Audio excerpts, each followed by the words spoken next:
பல ஐடிகளை வைத்து பல பெண்களை ஏமாற்றி வந்ததாக திண்டுக்கல்லைச் சேர்ந்த இளைஞர் மீது பெண் ஒருவர் பரபரப்பு குற்றச்சாட்டு வைத்துள்ளார்.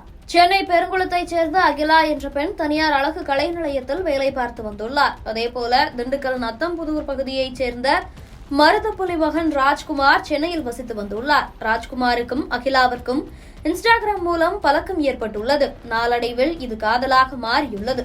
இதனையடுத்து அகிலாவும் ராஜ்குமாரும் தனியாக வாடகைக்கு வீடு எடுத்து சென்னையில் 6 மாத காலமாக தங்கி வந்துள்ளனர்.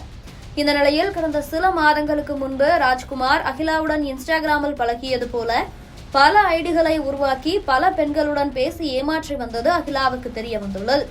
இதுகுறித்து அகிலா ராஜ்குமாரிடம் கேட்டபோது இருவருக்கிடையே பிரச்சனை ஏற்பட்டுள்ளது. இந்த பிரச்சனை காரணமாக ராஜ்குமார் அகிலாவை அடித்துள்ளார். பின்னர் சென்னையிலிருந்து கிளம்பிய அவர் திண்டுக்கலுக்கு வந்துள்ளார். அகிலாவும் அவரை தேடி கடந்த 9ஆம் தேதி திண்டுக்கலுக்கு சென்றுள்ளார்.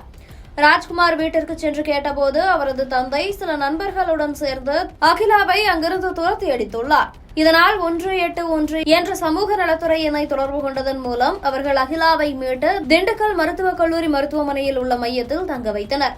அகிலாவை திருமணம் செய்து கொள்ள முடியாது என ராஜ்குமார் தெரிவித்ததை அடுத்து அகிலா ராஜ்குமார் மீது திண்டுக்கல் மாவட்ட கண்காணிப்பாளரிடம் புகார் அளித்தார். சென்னை காவல் நிலையத்தில் புகார் அளிக்கப்பட வேண்டும் என தெரிவித்ததை அடுத்து அகிலா மீண்டும் சென்னை வந்துள்ளார். இதுகுறித்து அகிலா கூறியபோது, என்னை போல பல பெண்கள் பாதிக்கப்பட்டுள்ளனர். இதுபோன்ற சம்பவம் வேறு பெண்களுக்கு நடைபெறக்கூடாது. ராஜ்குமார் மீது காவல்துறை நடவடிக்கை எடுக்க வேண்டும் என கூறியுள்ளார்.